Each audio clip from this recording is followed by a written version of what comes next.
Hi there and welcome to Intro to Screencasting. So just going to do a brief walkthrough of what a screencast looks like for me. When I make a video for my students, I use PowerPoint and I screen capture over top of that. I start every screencast with what I call key ideas, and this is just to help students understand and identify what's going to be important in the screencast. In this screencast, I'm talking to you about screencasting. So the key ideas are that there's no one way to screencast. Everybody has their own style, and there's many different ways, and it might take you a while to find your own way, what you're most comfortable with.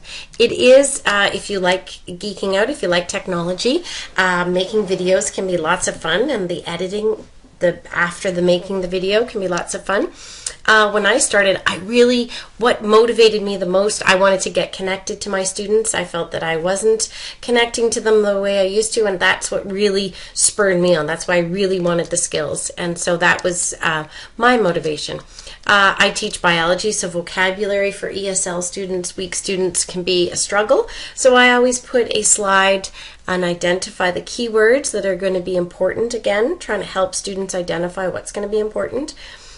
In this screencast, I'm using Camtasia. That is the screen capture software that we use, and I am using a tablet, so that means that I can write on my screen with my pen, and if you do like Graham and Paul do, fill in the blanks. I usually draw, or I can draw on top of diagrams, and I like that. So not necessarily, though, to have a tablet.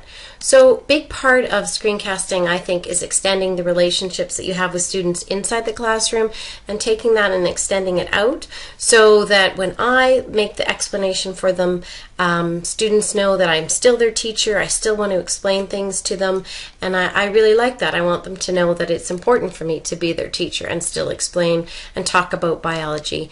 The time factor, right, cannot be overrated. It is, to me, the number one advantage, the time it allows me to talk with students in a meaningful manner every day and provide those relationships. The peace of mind that screencasts by me, because they are archived, so when students are away, no longer do I stress and feel responsible. Now there is something there available for them to utilize at their own time when it's convenient for them. It reduces me saying the same lecture about the cell, which is, kind of a redundant, or safety, or how to use a microscope. I can archive those and utilize them when needed.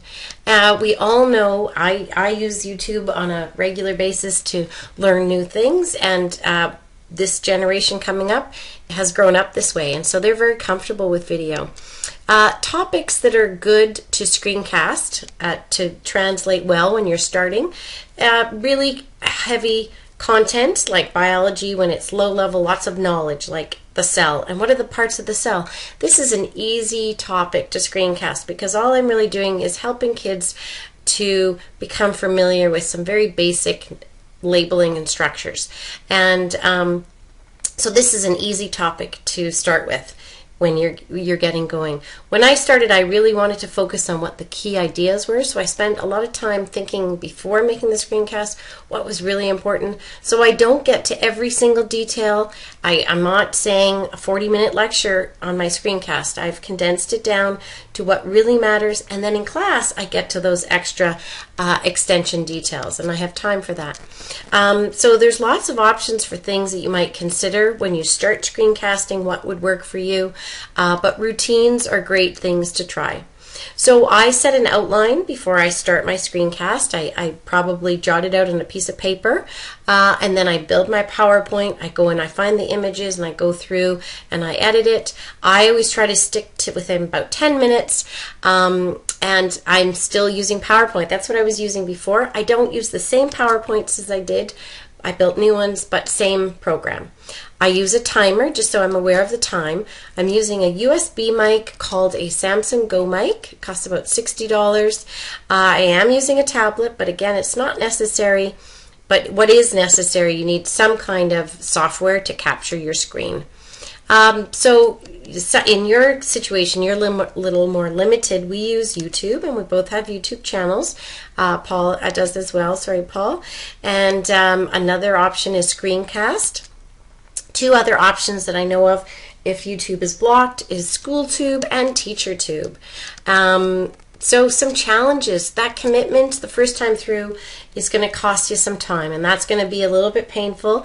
Crunching out the screencasts if you're doing your whole course.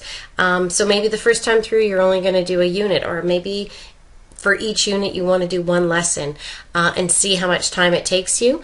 But that first semester was a lot of work in terms of getting those screencasts loaded. It also was a steep learning curve. We're learning new skills, and you're working with technology, and technology can be glitchy. But there's lots of help out there. I felt putting my biology lectures out on YouTube that perhaps, right, that, you know, people might say, oh gosh, she's not the best biology teacher, and so you feel kind of vulnerable in that way. I've gotten a little more used to it. It is what it is, and that's okay. And I had to let go of my stand and deliver routine. I've taught for 20 years, so I had a lot of stories that helped make the class entertaining, and I had to let go of those, and that was a little bit of a change, right? It was a change for me, and so change takes time, and it's also sometimes challenging. So for challenge, for on the part of students, sometimes they won't watch them, and what do you do? And so you have to think about those things in advance. You want to be ready for those kind of challenges, and you have to be ready to help students develop their skills, their video watching skills. Students are really used to the idea of the teacher tells me exactly what to do, when to do it, how to do it. And this is changing things up a little bit. It's giving them more responsibility. So some students are going to find that difficult. As well, you might have students that don't have full-time access to technology, and we found that there's lots of good solutions to this.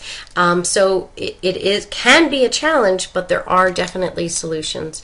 But the biggest thing, I think, when you're starting with screencasts with students is that they have to become aware that they're not watching these videos for entertainment, that they have to start to interact with the video. And that takes training, right? You're building in skills.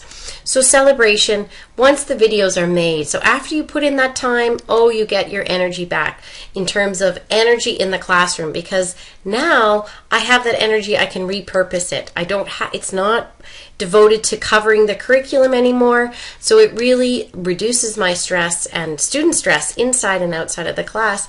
And I really felt that this allowed for students to develop ownership, accountability, connection, responsibility to their learning.